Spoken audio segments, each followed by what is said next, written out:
Siapa yang tidak mengenal permainan anak di Nusantara yang bergambar susunan kotak-kotak dengan puncaknya berbentuk setengah lingkaran?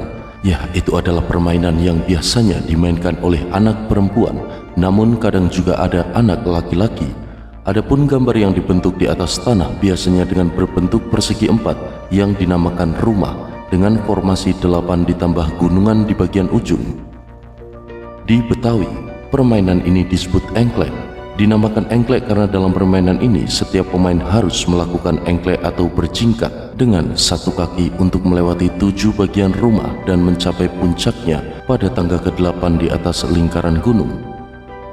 Namun, apakah Anda tahu bahwa engklek sebenarnya berasal dari pemujaan setan di peradaban kuno lalu berkembang di Eropa Barat dengan istilah Sudamanda? Anne Mary Simon, pengkaji peradaban kuno, dalam buku terkenalnya Mystery of Number menyatakan Sudamanda adalah permainan paganis dan mistik yang lahir dari peradaban Babilonia kuno. Ketika Dewi Ishtar mengunjungi dunia rendah, dia harus menanggalkan sepotong pakaiannya di tiap 7 pintu yang dilalui. Dalam misteri-misteri Mitras, orang-orang yang benar-benar ahli akhirnya mencapai pintu ke-8 yang merupakan pintu cahaya di mana mereka harus telanjang, menanggalkan seluruh sifat materi dan siap kembali ke dunia spiritual. 7 tingkat ini pula lah yang menjadi inisiasi dalam konsep Kristen tentang 7 tempat penyucian di mana ia berasal dari pemujaan kepercayaan Mitras dan ide-ide kuno tentang pendakian manusia menuju langit-langit berbintang. Konsep serupa juga ditemukan dalam pemujaan-pemujaan dukun di Siberia ketika sang dukun sering muncul dengan memiliki 7 irisan dan dukun Samoyed tidak sadarkan diri selama 7 hari 7 malam. Sebelum dia mengemban tugasnya, ia juga memakan jamur berbintik 7 dan melakukan ritus-ritus yang berisikan angka 7. Sebuah permainan anak seperti Sudamanda datang ke Jerman dan Inggris melalui bala tentara Romawi.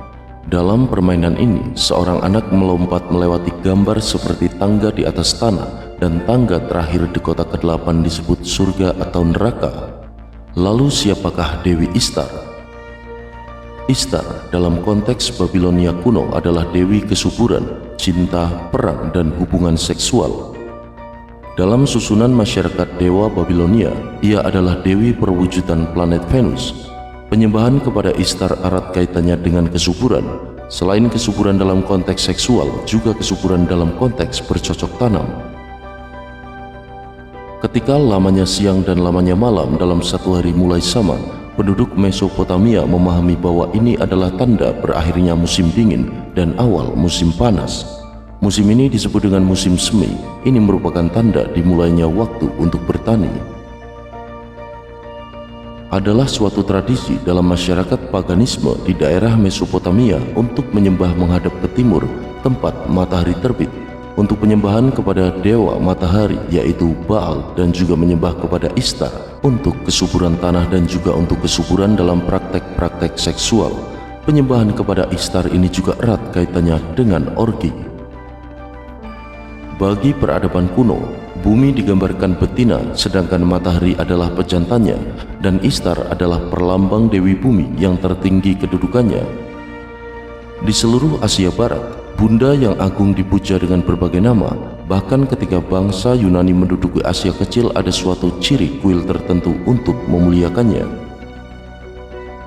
Bertrand Russell dalam bukunya A History of Western Philosophy, Sejarah Filsafat Barat, terbitan 1945, menyatakan bahwa model dewi kesuburan seperti Ishtar menyebar hampir di seluruh peradaban. Jika kita membaca sejarah agama kuno, inilah sebenarnya asal mula suatu dewi bangsa Efesus yang biasa disebut Diana. Kita juga mengenal Dewi Anat di Kanaan, lalu ada Isis di Mesir, Inanna di Sumeria kuno, Aphrodite di belahan Yunani, Devaki di India, Fortuna di Romawi, atau Singmo di Cina. Dari sini kemudian mereka melakukan berbagai ritus-ritus penyembahan termasuk Sudamanda yang masuk ke Indonesia dan dimainkan oleh anak-anak kita dengan istilah engklek. Lalu mengapa Islam tidak memainkan Sudamanda? Jika mempelajari sejarah kuno, kita akan mendapatkan fakta bahwa peradaban-peradaban masa lampau pada umumnya selalu menafsirkan konteks alam gaib atau Tuhan dalam sudut yang kompleks. Mereka kemudian membutuhkan sebuah bentuk untuk setidaknya menyederhanakan rumitnya alam gaib, agar sedemikian rupa bisa mereka terima dengan nalar yang tentunya juga sederhana pada waktu itu. Sudamanda adalah bagian dari bagaimana konteks alam gaib yang kompleks itu dapat disederhanakan lalu dilaksanakan. Dengan mengambil bentuk gambar, manusia akan lebih mudah menjalankan ritual dan praktik mereka dalam menyembah dewa-dewi paganis. Dan tentu ini berbeda dalam agama Islam, sebab Allah dalam agama ini tidak perlu kita simbolkan menjadi sebuah berhala agar semua umat Nabi Muhammad SAW percaya akan keesaan Allah. Nabi Muhammad SAW, lelaki yang paling jenius, telah secara cerdas mengajak kita semua ke jalan tauhid dengan melakukan pembedaan atas Tuhan-Tuhan palsu yang dibuat oleh kaum kafir Quraisy dalam bentuk berhala. Oleh karenanya, alangkah wajar jika sisi keislaman yang pertama-tama diperkenalkan oleh baginda kepada umatnya adalah tauhid, sebuah pembedaan untuk melakukan identifikasi atas sesembahan lainnya. Inilah yang akan kita mengerti mengapa saat Nabi Muhammad SAW melakukan revolusi pembebasan Mekah, beliau juga menghancurkan patung-patung. Allah Subhanahu wa Ta'ala sekalipun tidak terlihat oleh manusia secara wujud, tidak menjadikan hambanya mengambil bentuk gambaran visual keberhalaan seperti kaum kafir Quraisy dengan bebatuannya. Dasar keimanan seorang muslim terhadap hal gaib menjadikan Islam menampik ritus-ritus yang manusia buat-buat sendiri, seperti kepercayaan mitras dengan sudamandanya. Islam juga tidak mengenal Tuhan yang menurunkan rezeki jika pemeluknya membuatkan patung-patung dan memintakan kesuburan. Lihatlah surah Al-Hud ayat 6, sebuah kalimat yang meruntuhkan klaim tersebut. Dan tidak ada suatu binatang melata pun di bumi, melainkan Allah lah yang memberi rezekinya, dan Dia mengetahui tempat berdiam binatang itu dan tempat penyimpanannya. Semuanya tertulis dalam kitab yang nyata, Lauh Mahfuz.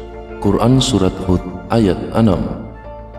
Allah juga menekankan sekalipun Ia tidak terlihat secara fisik, namun Ia maha mengetahui sebagai pemilik semesta alam ini, apa-apa saja yang terjadi di muka bumi. Di dalam surah Al-An'am ayat 59, Allah telah berfirman, dan pada sisi Allah lah kunci-kunci semua yang gaib, tidak ada yang mengetahuinya kecuali Dia sendiri, dan Dia mengetahui apa yang di daratan dan di lautan, dan tiada sehelai daun pun yang gugur melainkan Dia mengetahuinya pula, dan tidak jatuh sebutir biji pun dalam kegelapan bumi, dan tidak sesuatu yang basah atau yang kering, melainkan tertulis dalam kitab yang nyata, Lauh Mahfuz.